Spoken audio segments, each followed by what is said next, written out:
Hi folks, it's Big Ugly Jim. I just wanted to say thanks for coming and watching the video with me. As ever with watching videos like this, I'm going to start by asking you to do all the things and like all the stuff, like my video, subscribe to my YouTube channel, follow me on Twitch, follow my Unrelenting Yammering's Facebook page on Facebook. And if you're so inclined, you can support me on Patreon as like a monthly thing. Or you can, if you want to just do a little one-time, oh my God, dude, you're so cool kind of thing, there's a link for tipping me in the description. All of those links will be in the description.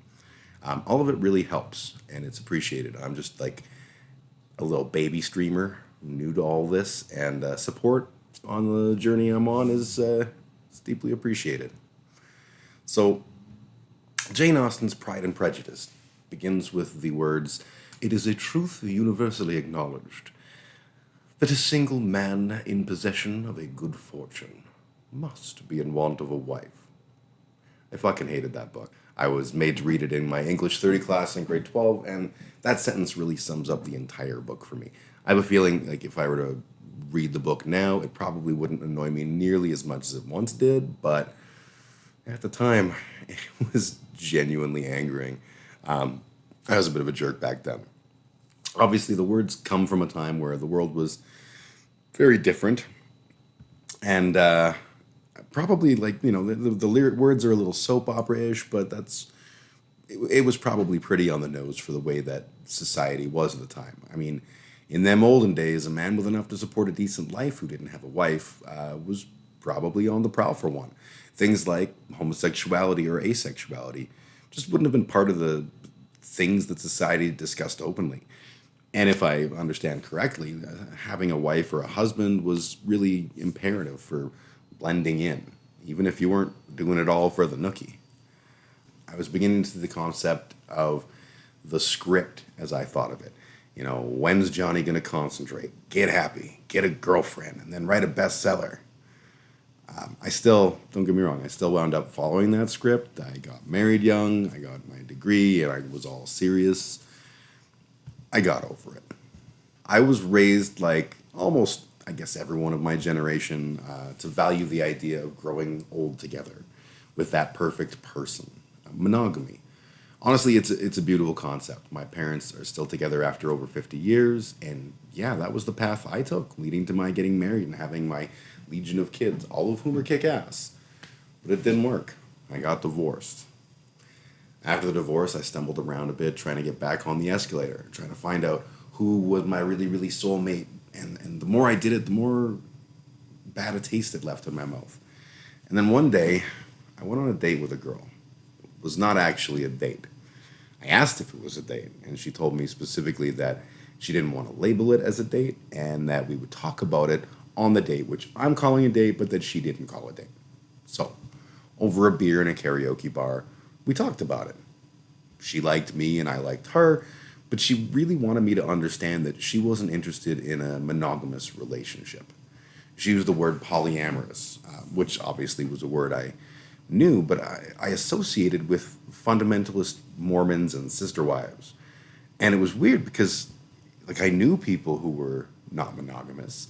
I knew couples who were not monogamous, but I had never really considered that it might be a thing I'd be open to. Because in my head, it was old men with 13-year-old child brides. So we did the date thing. And it was lovely. I didn't act on the openness of our relationship, but I knew that I could. Before I did, though, I wanted to understand what I was getting into. So I started off by listening to podcasts that were, suggested by friends, and that helped a great deal. And then I read The Ethical Slut, which I really enjoyed. I've been told that there's a bit of concern amongst progressive minds about some of the content of the book. Another one that I read that was a really good resource was called More Than Two. What I came to realize was that the relationship concepts that discussed in those books, whether or not you decided to be polyamorous, were actually amazing. I didn't come from a world where boundaries were a thing.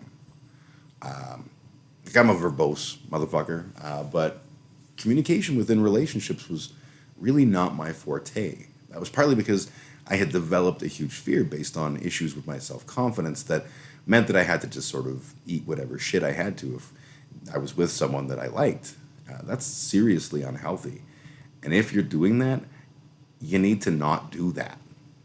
The way I got over that part was therapy and self reflection. And seriously, do not do that to yourself. Sexuality is like heavy metal.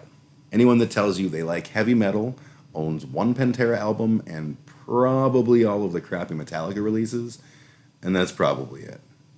Someone who actually knows what they're talking about will say things like, well, personally, I really enjoy the British new wave of heavy metal bands, or I only like my Black and Death, or my band plays grindcore, but it's got a heavy prog influence with a little thrash around the edges to keep it all cult. It's all about the subgenres.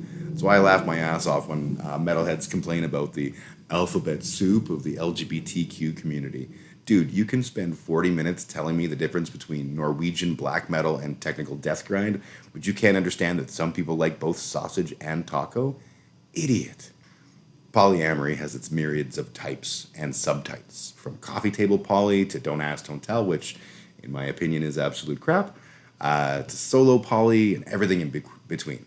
I call what I do ethical solo polyamory. It's ethical because everybody involved is aware of the fact that I'm polyamorous, and more often than not, my partners are also polyamorous. We're open about the fact that we have more than one lover, and we do our best to communicate well. Sometimes talking about, understanding where we're all at in relationships, being there for one another in difficult times. Polyamory is honest slutcraft with bonus points for time management. The solo part means that I'm alone. I live alone. I have strong and loving relationships, but I have no intention whatsoever on finding my one true love, or moving in with a partner or partners, or getting married or whatever. I'm independent to a fault. And that can be a real deal breaker for me. I've had relationships that valued my autonomy without actually valuing my autonomy, meaning there was lip service paid, but the usually unspoken undertone of it was, of course, you're a very independent big boy, but eventually you'll figure out that we were meant to be together and we'll get a house and it'll just be the two of us. Those are really awful situations to find myself in because that's honestly the furthest thing from my mind. And I don't like to hurt people's feelings, but that's where I do. That's where I have to put my foot down and say, nuh-uh. I'm also something of a relationship anarchist. Not anarchy as in, no rules, fuck the queen, oi! Anarchy as in no power hierarchies. I do my best to approach every relationship I have uniquely, allowing them all to be independent and interesting on their own merits. There's no best friends for me, although I have friendships that are deeper than others. There are relationships that are romantic in nature. There are relationships that are only sexual. Actually, there aren't, but there could be.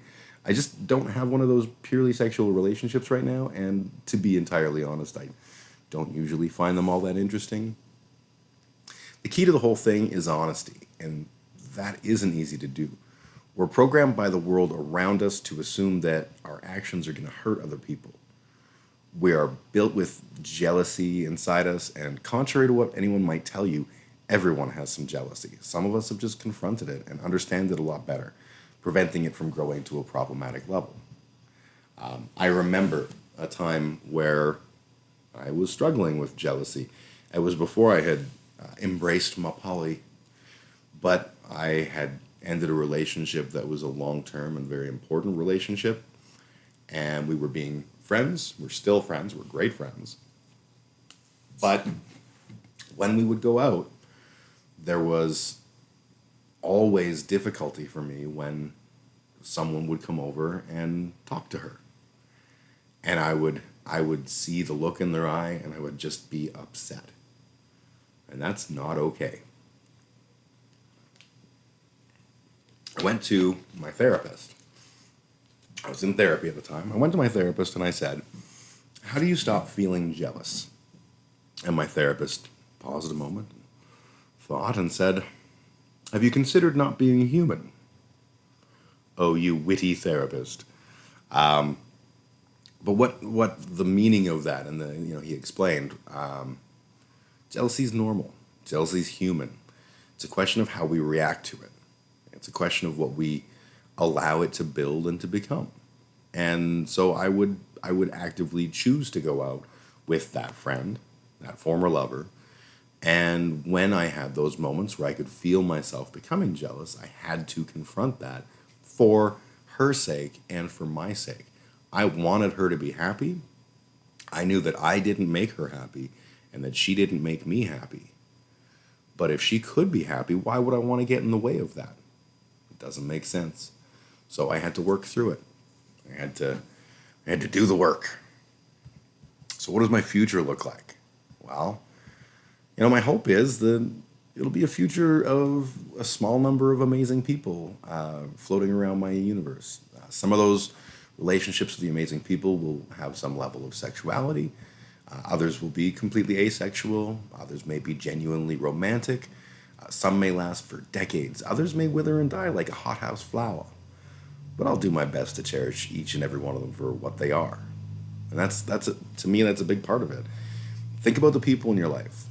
All of those people that you consider to be genuinely amazing. And they have so many great qualities that you value.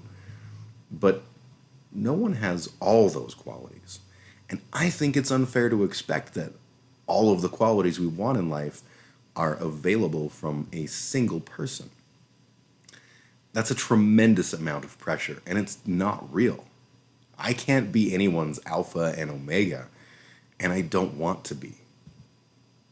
And those areas where I can't be the thing you need, why would I be anything but ecstatic if someone else was to be able to give you that thing and still we maintained our beautiful relationship focused on the qualities that we have and that we admire about one another?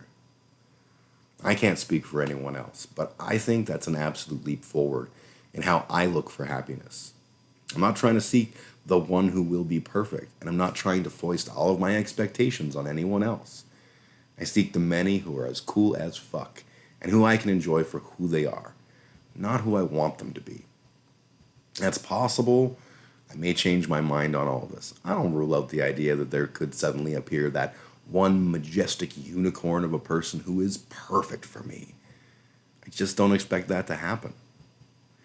And you'll notice that wasn't spoken with a forlorn sadness. I don't need that to happen in order to be genuinely happy with my life. So assuming that nothing changes and I continue on my merry little way, I will live alone. I will grow old alone. I will die alone. And I'm fine with that because alone isn't exactly true. I will live happy with this myriad of wonderful people in my life. I will grow old happy with this myriad of wonderful people in my life. And I will die happy with this myriad of wonderful people in my life. Doesn't sound too bad to me. Thank you very much for watching. Please, again, like, subscribe, Patreon, tips, Twitch, YouTube, Facebook, all of the things that I do. It's, like I said, it's a genuinely appreciated thing.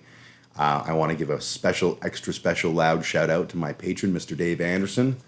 I only have but one patron, but this is all new for me, and I'm eternally grateful to Dave for the support and for choosing to be the first.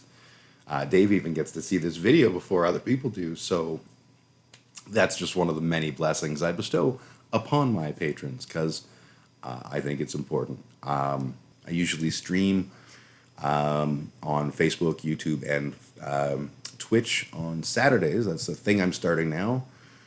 So Saturdays at noon in Mountain Standard Time, and hopefully we'll see you there. Thanks.